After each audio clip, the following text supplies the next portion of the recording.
mahalin mo para iwan ka. Mahalin mo para iwan Eh, ka? diba kasi gano'n naman lahat ng minamahal mo. Iniiwan ka.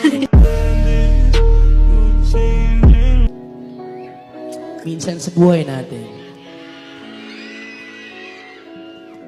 may darating na isang tao na magpapaniwala sa'yo na nang walang hanggan. Isang tao na magpaparamdam sa'yo na kailanman hindi ka na mag-iisa. Yung taong sasabihan ka na ikaw lang, wala ng iba. Yung papangakuan ka ng hindi kita iiwanan. Pero naku naman, siya yung unang nang iwan.